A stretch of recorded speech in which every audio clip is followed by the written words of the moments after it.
Hello बच्चों, let's read out the questions. Question says three equal weights A, B and C of mass 6 kg each are hanging on a passing over a fixed frictionless pulley. The tension in the string between connecting weights B and C is. So यहाँ पर आप diagram में देख सकते हैं, एक पुली है, उसके द्वारा थ्री वेट्स है A, B, C को हैंग आउट किया गया है थ्रू द स्ट्रिंग। बोला जा रहा है कि हर एक जो ब्लॉक है उनका मास 6 kg के बराबर है। सो हमें बी और सी के में जो टेंशन लग रहा होगा वो कैलकुलेट करना है। तो चलिए स्टार्ट करते हैं सोल्यूशन से।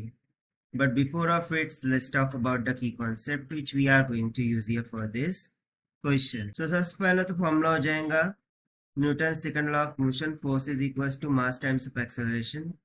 सेकंड फॉर्मूला हम यूज करेंगे sum of all the forces is equal to 0, यानी कि summation of net force is equal to 0।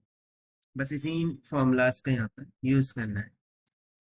तो सबसे पहले तो ये जो बी और सी है इसको हम एज अ सिस्टम कंसिडर करेंगे। सो माना कि जो एक्सेलरेशन है वो बी और सी दोनों मिलाकर के ज्यादा वेट हो जाएगा, तो ऑब्वियसली एक्सेलरेशन इनकी डायरेक्शन में डाउनवर्ड डायरेक्शन में होगा a, while acceleration for capital of a will be in upward direction, that is a. अब चूंकि इनके मासेस इक्वल है और यहाँ पर सिंगल स्ट्रिंग सिंगल पुली है, so considering whole system, so whole system के लिए यदि हम एक्सेलरेशन कैलकुलेट करें, so there must be an common acceleration. So acceleration of the system, this must be equals to the net pulling force divided by the total mass, and this we have written by Newton's second law of motion. So यहाँ पर net pulling force क्या होगी? सो देखिए pulling force की बात कर रहे हैं, पुलिंग फोर्स।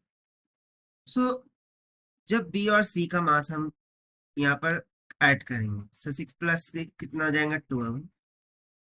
ठीक है, उसी तरीके से जो मास ऑफ ए होगा वो 6 के बराबर होगा। सो पुलिंग फोर्स किस तरीके से लग रही होंगी? सो इन दोनों का mass multiply by the gravity, क्योंकि वेट हम कैसे कैलकुलेट करते हैं, weight is equal to mass into gravity. So mass of sorry weight of B plus में वेट ऑफ सी माइनस में वेट ऑफ ए, इतना पुलिंग फोर्स लग रहा होगा। So it will simply becomes 6 plus 6 into g minus में 6 into g divided by total mass क्या हो जाएगा 6 प्लस 6 प्लस 6 की। सो it will comes around 6 plus 6 12, 12 minus 6 यानी कि 6 जी हो जाएगा डिवाइडेड बाय 6 18। सो यहाँ पर हमारे पास एक्सेलरेशन कितना आ गया जी डिवाइडेड बाय 3 की। इसे आप मान लीजिए equation number first. Now next, by using the equation of motion for block C, for block block B और C में जो लगने वाला टेंशन होगा which we say that the connecting tension, it must be equals to TBC। so देखिए यहाँ पर जो नेट फोर्स होगा इस ब्लॉक C के लिए, तो ऊपर की तरफ टेंशन लग रहा होगा, डाउनवर्ड डायरेक्शन में वेट लग रहा होगा जो कि बेसिकली mc इंटू जी के बराबर होगा, एंड डाउनवर्ड डायरेक्शन में एक्सेलरेशन लग रहा है जो कि Newton second law of motion से mc टाइम्स ऑफ ए होगा। तो by using the second formula जो भी नेट फोर्स है यानी कि mc इंटू जी माइनस में टेंशन tbc, ये किसको इक्वेट करेंगे mass into acceleration that is mc into ए। तो यहाँ से the connecting tension between B and C will be equals to mc को कॉमन कर लेंगे, सो ब्रैकेट में हो जाएगा g माइनस ए।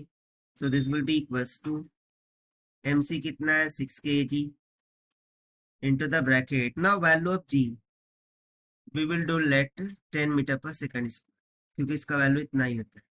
से हो जाएगा 10 minus 2, a is a common acceleration which we have found from equation 1 as g by 3, so g का वैल्यू हो जाएगा 10 divided by 3 के इक्वल।